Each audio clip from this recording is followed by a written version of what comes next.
भारत को तोड़ने की और भारत के ऊपर हमला करने की साजिशें हमेशा होती रहती हैं।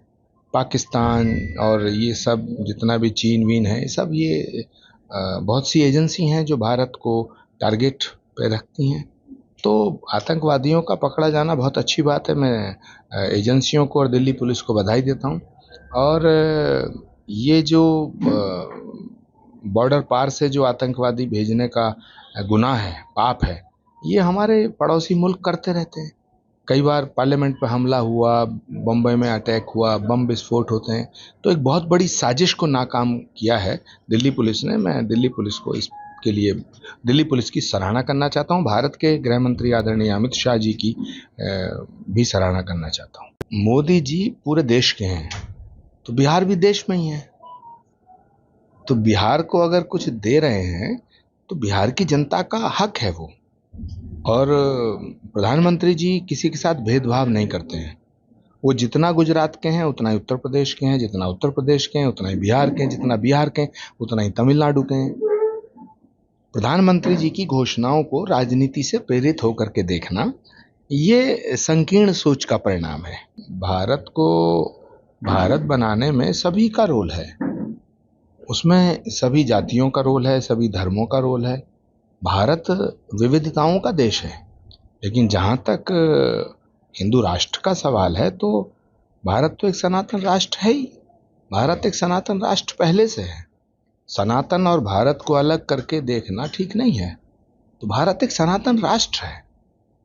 जहाँ तक धीरेन्द्र शास्त्री जी की बात है, तो उन पर मुकदमा दर्ज करना, ना करना, मांग करना, ये तो लोकतंत्र में सबका अधिकार है। लेकिन भारत एक सनातन राष्ट्र है, और जब तक सनातन है तब तक भारत है, और जब तक भारत है तभी तक सनातन है। भारत और सनातन एक दूसरे के पूरक हैं। ये प्रशासनिक मसले हैं। गलत काम करोगे सजा मिलेगी। किसी की जमीन अगर कब्जा करोगे तो बुलडोजर चलेगा। और अगर ठीक है तो अदालत है, अदालत का दरवाजा खटखटाना चाहिए। तो मुझे इस प्रकरण की कोई जानकारी नहीं है, लेकिन मैं ऐसा मानता हूं कि भारत में न्याय व्यवस्था है और बड़ी सशक्त है। और उत्तर प्रदेश में, भारत में, देश में हमारे किसी के साथ अन्याय नहीं हो सकता है, लेकिन बशर्ते कि वो न्याय पे भरोसा तो रखें। आदरणीय मोहन जी भागवत भारत के नहीं, पूरे विश्व के एक ऐसे महापुरुष हैं जो विश्व बंधुत्व और वसुधैव कुटुंबकम के सूत्र को पूरी दुनिया में फैलाने का कार्य कर रहे हैं। और उनका जीवन, उनके जीवन का एक एक पल, एक एक क्षण राष्ट्र को समर्पित है। तो मैं श्री कल्कि धाम की तरफ से, श्री कल्कि पीठ की तरफ से उनके स्वस्थ रहने की, उनके सानंद रहने की और उनके चिरंजीव होने की प्रार्थना भगवान से करता हूँ। और बहुत आत्मीय बधाई आदरणीय मोहन जी को श्री कल्कि धाम की तरफ से देता हूँ। जहाँ तक राहुल गांधी जी का ये नारा है, वोट चोर गद्दी छोड़, इससे पहले उन्होंने नारा दिया था राफेल चोर, उससे पहले नारा दिया था चौकीदार चोर। तो उनके सारे नारे फुलझड़ी की तरह टाइम टाइम फिस हो गए, और देश की जनता ने उनको नकार दिया। और बिहार के चुनाव में बिहार की जनता उन्हें सिरे से खारिज कर देगी। राहुल गांधी जी की बातें बिल्कुल जोकरों जैसी हो गई हैं। उन्हें अब कोई गंभीरता से नहीं लेता है, लेकिन फिर भी वो रोज कोई ना कोई ऐसी बात करते हैं जिससे भारत का सिर शर्म से झुक जाता है। भारत को अपमानित करने की बात करते हैं और भारत को तोड़ने की बात करते हैं।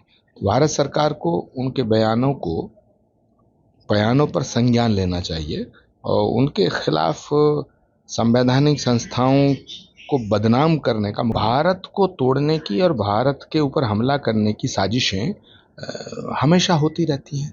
पाकिस्तान और ये सब जितना भी चीन वीन है, सब ये बहुत सी एजेंसी हैं जो भारत को टारगेट पे रखती हैं। तो आतंकवादियों का पकड़ा जाना बहुत अच्छी बात है। मैं एजेंसियों को और दिल्ली पुलिस को बधाई देता हूँ। और ये जो बॉर्डर पार से जो आतंकवादी भेजने का गुनाह है, पाप है, ये हमारे पड़ोसी मुल्क करते रहते हैं। कई बार पार्लियामेंट पे हमला हुआ, बम्बई में अटैक हुआ, बम विस्फोट होते हैं। तो एक बहुत बड़ी साजिश को नाकाम किया है दिल्ली पुलिस ने। मैं दिल्ली पुलिस को इसके लिए दिल्ली पुलिस की सराहना करना चाहता हूँ। भारत के गृह मंत्री आदरणीय अमित शाह जी की भी सराहना करना चाहता हूँ। मोदी जी पूरे देश के हैं, तो बिहार भी देश में ही है। तो बिहार को अगर कुछ दे रहे हैं तो बिहार की जनता का हक है वो। और प्रधानमंत्री जी किसी के साथ भेदभाव नहीं करते हैं। वो जितना गुजरात के हैं उतना ही उत्तर प्रदेश के हैं, जितना उत्तर प्रदेश के हैं उतना ही बिहार के हैं, जितना बिहार के हैं उतना ही तमिलनाडु के हैं। प्रधानमंत्री जी की घोषणाओं को राजनीति से प्रेरित होकर के देखना, ये संकीर्ण सोच का परिणाम है। भारत को भारत बनाने में सभी का रोल है, उसमें सभी जातियों का रोल है, सभी धर्मों का रोल है। भारत विविधताओं का देश है, लेकिन जहाँ तक हिंदू राष्ट्र का सवाल है तो भारत तो एक सनातन राष्ट्र है ही। भारत एक सनातन राष्ट्र पहले से है। सनातन और भारत को अलग करके देखना ठीक नहीं है। तो भारत एक सनातन राष्ट्र है।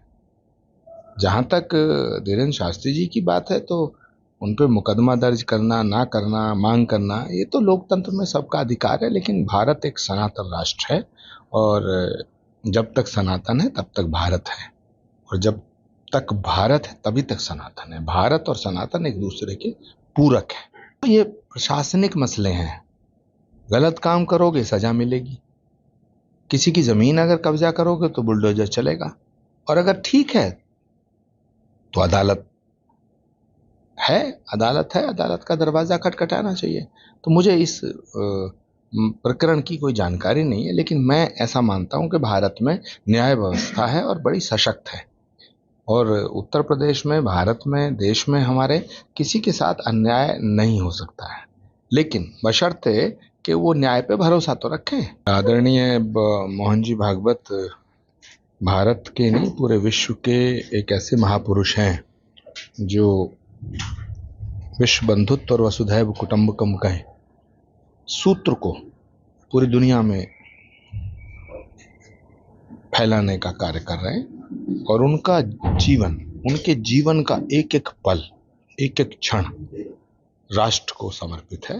तो मैं श्री कल्की धाम की तरफ से, श्री कल्की पीठ की तरफ से उनके स्वस्थ रहने की, उनके सानंद रहने की और उनके चिरंजीव होने की प्रार्थना भगवान से करता हूँ। और बहुत आत्मीय बधाई आदरणीय मोहन जी को श्री कल्की धाम की तरफ से देता हूँ। जहाँ तक राहुल गांधी जी का ये नारा है, वोट चोर गद्दी छोर, इससे पहले उन्होंने नारा दिया था राफेल चोर, उससे पहले नारा दिया था चौकीदार चोर। तो उनके सारे नारे फुलझड़ी की तरह टाएं टाएं फिस हो गए और देश की जनता ने उनको नकार दिया।